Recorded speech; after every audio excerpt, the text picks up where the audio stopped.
Are you looking for more out of your life?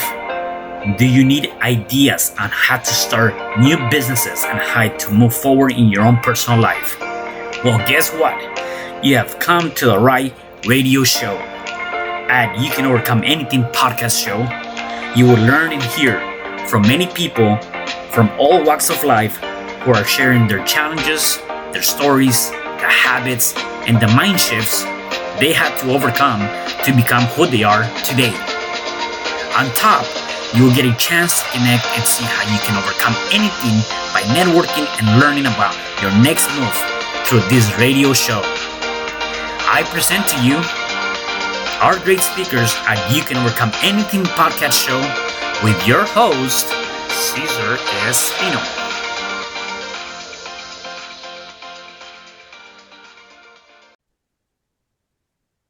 Hello there, and welcome back to another episode of You Can Overcome Anything podcast. It is your host, Cesar Espino, and today my guest, his name is Joseph Descans. He's accomplished author known for his book, Hosea, the Prophet Who Married a Prostitute. Born on June 24, 1964 in Indianapolis, Indiana, Joseph moved to San Diego, California with his mother and younger sister after his parents' divorce. He graduated from Torrey Pines High School in 1982 and later earned a BA in literature from Point Loma Nazarene University in 2000. Joseph is a single father of 4 children, Lily, Giuseppe, Abraham, and Hezekiah, and enjoys a variety of hobbies, including surfing, snowboarding, and fishing. He is a freelance writer, inspiring speaker, editor, business coach, contractor, certified arborist, and former professional surfer. His diverse career and personal experience enrich his storytelling, making his work both engaging and insightful. My pleasure to introduce to you my guest, Joseph. Hey, Joseph, how are you? Good. How you doing today, Caesar? I'm doing wonderful. Man, you have a lot of talents. I love that. Yeah. And so the challenge is when you can do all those things and you got so much vision, it's like what to work on right now. What's the most Yeah, important thing to be working on at the moment? So that's my biggest challenge these days. yeah.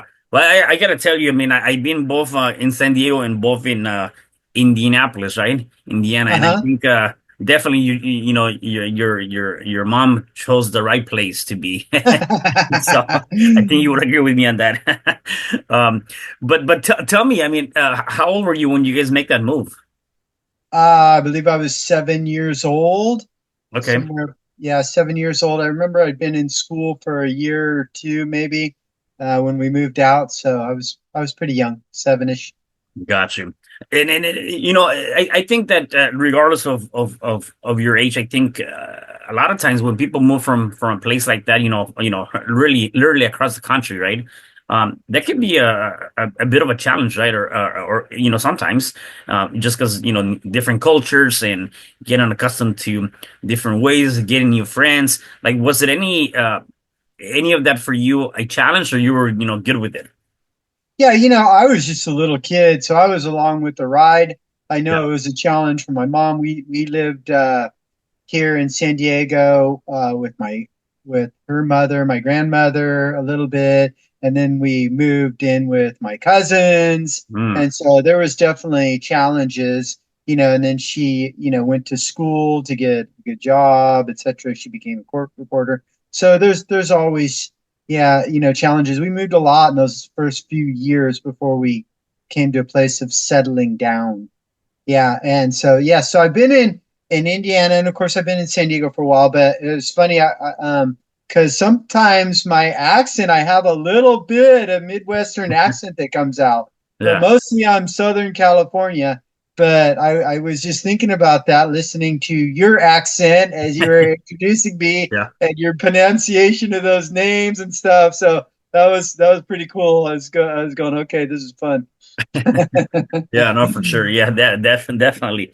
So tell me, growing up, we have the idea of when I grow up, I want to be this and or I want to be that, right? I mean, obviously, you've done multiple different things. What was that for you growing up? Well, as a kid, I started surfing. I actually started surfing when I was 12 in New Hmm. Jersey. My mom got remarried, and my stepfather, his family had a house on the Jersey Shore, the first block on the Jersey Shore every summer, right? And so I went there for a couple summers, and that's when I learned how to surf. So, of course, when I was a kid, you want to be a professional surfer, and so I was pretty good. So I did get to do that, mostly big wave surfing. But I remember my dream kind of got shot down like one day, and I wish I hadn't had this happen. I wish I'd had some coaching, but I was looking at the early magazines and the contest and how much they were making at a contest. It was like 500, $1,000, right, to win a surf contest.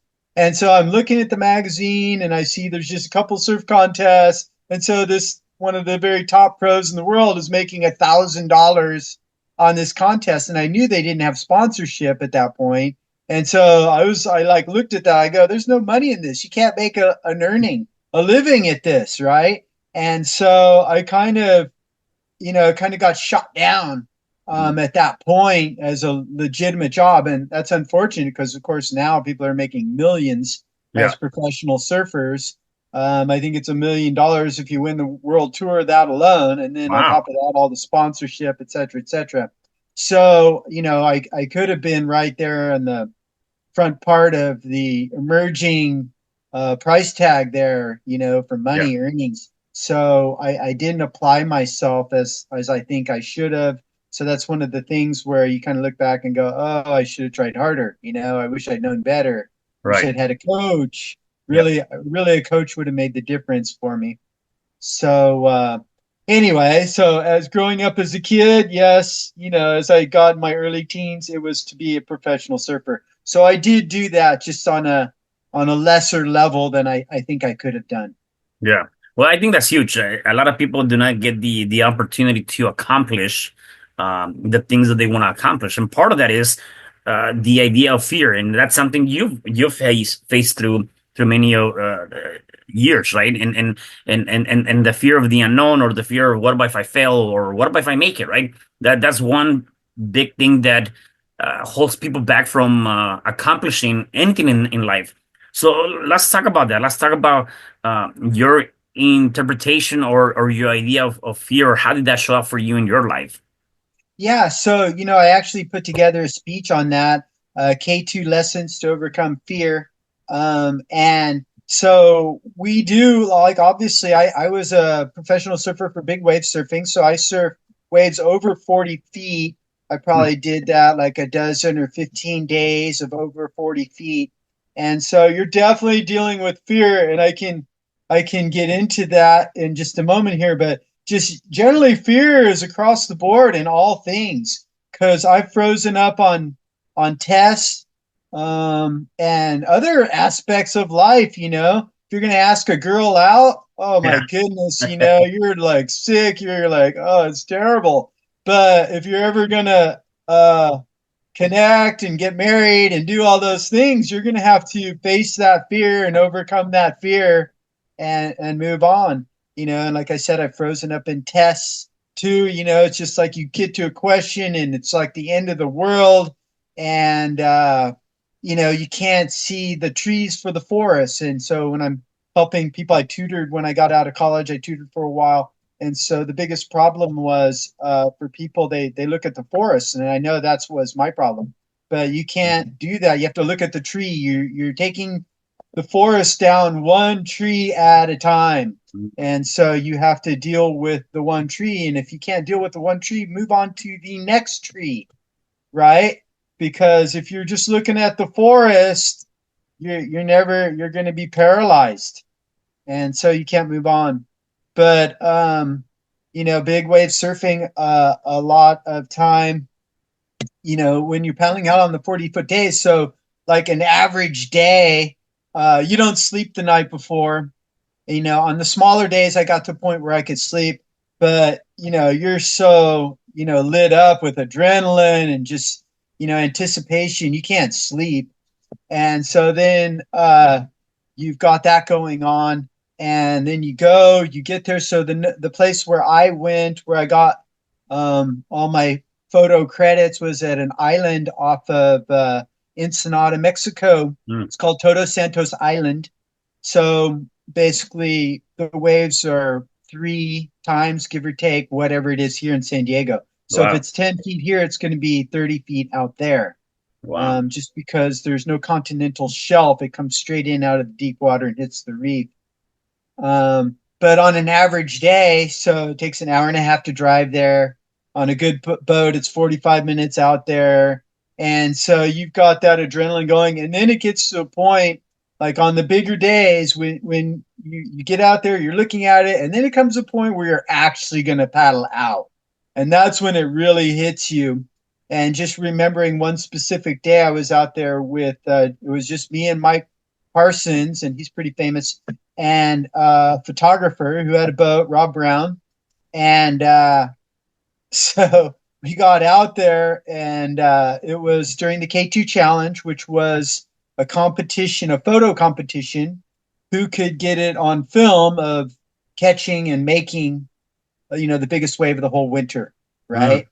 And the contest was in the Pacific Ocean. So it's the entire ocean for the whole winter, Wow. right? And so we were out there and hoping to catch one of the biggest wave or the biggest wave of the winter, right? And get it on film. And so, we reached a point where, you're about to paddle out. And this day I remember the most because just the way the events happened, he paddled out like 10 minutes before I did. And so when you get to the point where you're going to put on your wetsuit and actually go out, your body just goes into overdrive.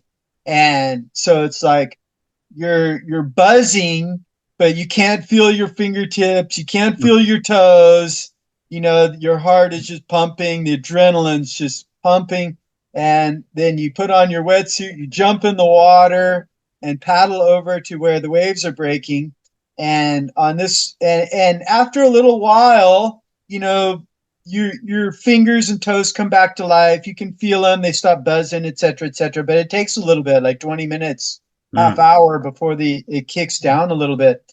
And so on that particular day, Mike got out there, and then right as I was getting to where the waves are breaking, he paddles for this wave, and he couldn't quite catch it, and I was right there, so I turned around and I went, and just like no thinking, I just boom, I went. But at that moment, my hands were numb, my feet were numb, like I couldn't feel my feet. When I stood up on the surfboard, I was buzzing and numb and scared out of my mind, adrenaline in full swing. And but I turned around, I went, I caught the wave, and I made it. So that's how life is. I mean, there's just a lot of stuff in life where you're scared out of your mind Yeah. to do it. But you got to just do it, or you're never Yeah. going to achieve your goal. And that's just all it is. And you think, okay, well, that's a life threatening situation, but you're still scared. It's still the same when you're asking a girl out, when you're taking a test, when you're auditioning, you got an interview. You can still do all the same stuff. People freeze up, they do speeches, they freeze up on the stage, their mind goes blank, Yeah. there you are. And then you got to recover from that, right? And so that's just how life works on just about every level. And if you're not willing to do that, you're not going to succeed. That's all Yeah. there is to it. I love that. Yeah, like you said, just do it scare, right? Right. Yeah. Right. That's a Yeah. popular theme these days Yeah. amongst personal growth. Yeah, no, that's huge, and you're right. I mean, at the end of the day, if you don't face those fears, you're disabling yourself and or not allowing yourself to see the opportunity, right? And a lot of times, because of the fear of the unknown, we let those opportunities go to waste, right? And sometimes they don't come a second time. So that's huge. Talk about your the book. What inspired to for you to write the first that book? So, Hosea. Yeah. Okay. So, Hosea. Here's my Hosea book right here. So Mm-hmm. you can get that on Amazon or Barnes and Noble, etc. So what inspired me is at that point in life where I got the inspiration for that. I was getting up early, making the kids breakfast, lunch, and taking them to school. And then when I got home from school, I would pray for an hour. Mm-hmm. And so usually that looked like me just kind of pacing around the kitchen, the house, and praying. And so on this particular day, I was praying for a half hour and things just praying in the spirit. And things were feeling a little different. Didn't quite have a lock on it, but I knew something was a little bit different. And then the second half hour, this movie came to me. So I wrote the novel first, but it came to me as a movie. I didn't have a vision. I didn't see a movie. I just understood a movie. Mm. And so, God lit me up with that. And then I took notes, took a few notes, and then, of course, I had to write it. And so it actually took me 10 years to write it. Wow. During the process, let's see, or I think I was recently divorced at that point, right? So I had 100% taking care of 4 kids, right? So I was taking care of 4 kids, running a business, earning a living, all of that stuff. And so I had a pretty heavy load. So life is like that, So you have a goal and things to do, but it took me 10 years, but I did it, right? I Yeah. took 10 years. And then once I did it, I learned I didn't know how to market once again. And so I've been learning marketing ever since I published my book. So that's a big part of what I'm doing right now, learning about marketing. Got it. No, that's huge. You mentioned something, and I don't often hear or see this happening. And while I do believe that is happening a lot, maybe society doesn't talk about it. But I want to just touch on that a little bit. And you're a single father, four Hmm. kids. Right. You often don't see that, right? This is normally when somebody divorces, then the kids go with the mother. Um, Hmm. Talk a little bit about that experience, 'cause I think that's also a huge lesson in itself for people that maybe are going through something like that, that have gone through something like that, and they don't know how to delve into that. Right. Yeah. So unfortunately, the whole um, I don't know what you call it, the bureaucracy, I don't know, is geared toward helping the woman. Like you said, the kids usually go to the woman, but in my case, they went to me, and I had full custody of them. But unfortunately, as I got into the court system, the whole court system is geared to give the kids to the mom. And so, as I got into that and that whole dynamic went to work, the lady, we had a CPS case, and when that finished, um, the lady told me, okay, you're on your own. You've got the kids. Good for you. Blah blah blah. The case is over. You're on your own, and good luck. And I really didn't understand how loaded that statement was, because it wasn't. I thought the system was neutral. I believed justice system, that word justice. And Yep. so all these things are going through my head. And I thought, okay, well, that's fine. I got a job. I can provide for my kids. I can take care of them. I don't have a problem. I don't need help. Right. But it wasn't just that. It was the whole system is geared to take your kids away from you. Yeah. And so as I got into that system, it went to work, and eventually I lost custody of my kids. And basically what I saw going on there is, an inequality of justice. Anything that my ex-wife did was treated as minor, and everything that I did was blown out of proportion if I made any little mistake. And of course, they're going to capitalize on that. And so eventually I ended up losing the full custody. Mm. And, I got it back today. All my kids are with me. Well, 2 of them are out of the house. They Got it. they're over 18, but 2 are still in the house. So I've got them. So, but it was a huge job going through that whole process, and getting him back. And it was a very terrible situation, very heartrending. And then while you're going through all that, you're trying to do things like write books and run your business, et cetera, et cetera. Yeah. And so very challenging. What's your biggest advice with that? Being able to balance all of that, right? Going through those legal battles and then looking to run a smooth business, right? Or getting involved in that. What was your biggest lesson learned that you can advise people on? Well, everybody's situation is going to be different and how to balance their time and schedule and stuff like that. And it's going to be challenging for everyone. But, the biggest thing that I had to deal with is just forgiving people. I came to a point where it was just eating me up because the Bible says, like David said, your word have I hidden in my heart that I might not sin against you, right? And so, as a Christian, that should be way up there in the forefront of our mind, right? We want to live in purity and whatever. So, unfortunately, many other Christians do not have that as a hallmark verse. And so, as we were getting into custody issues and whatnot, some people made some bad decisions.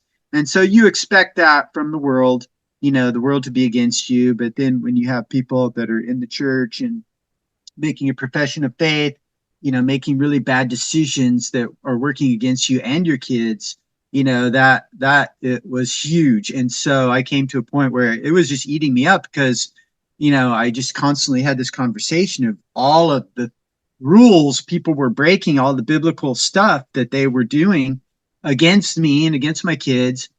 Don't they know this stuff, right? Mhm. And so I just came to a point where I just realized, that was eating me up.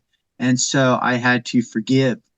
And so at that point, I knew a little bit about John Bevere and the stuff that he had put out. So I found a John Bevere YouTube and I watched it 5 or 6 times in a row and took notes and, put something together, made a plan, and actively went about forgiving people. And so that was the biggest thing because you can't go on with God, you can't go on with in life, and et cetera, unless you can forgive people. And you have to have that, purity of heart and cleanness of mind Mhm. and clear conscious and all that stuff to be able to do all the other stuff, to care for your kids, to run a business, et cetera, et cetera. If you don't have that, then you're a train wreck, and until you get that back together, you can't do the other stuff. Yeah. So that's the most important thing that I had to learn. Yeah, and that's huge. That's definitely huge, and I think overall we have to do more of that because a lot of times we're holding down to people's and we're holding on to that idea of not I'm not gonna forgive this person, they did me wrong, and without even realizing that that's definitely eating you from the inside out, right? And I do believe that I myself have gone through that in many different cases, and I've learned to do that same thing in many occasions. So I think that's huge. And tell me a little bit about all of the other ventures you have going on. So you do public speaking, you do Mm-hmm. editing, you're a coach. How does all that come together? Right. So I'm moving into that. So I think I just did my first, I used to speak, at my church events, youth events and stuff like that years ago before I got divorced. So I'm kind of starting over at this point as far as speaking goes. So I did my first speaking thing last month. And I'm working on other stuff I'm developing that, putting that back together and coaching too. I helped 5 people here in San Diego build businesses. And so now Right. I'm moving into the online space. And so that's something new. And like we talked about, it's scary. It's new. It's scary. I haven't done this before. So it's like you look back and you go, okay, well, I've got some success here, but this is new. And so it's definitely, I have to deal with that on an ongoing basis, putting yourself out there and saying, hey, I can do this. And, nobody knows you. You're trying to get out there and for people who don't know you Yeah. and say, okay, I'm your man. And, so I think the best way I'm doing that is putting out content, just Yeah. sharing in different places, um, what I know and, what the things that God has given me, put in my heart, et cetera, et cetera. And so I don't know.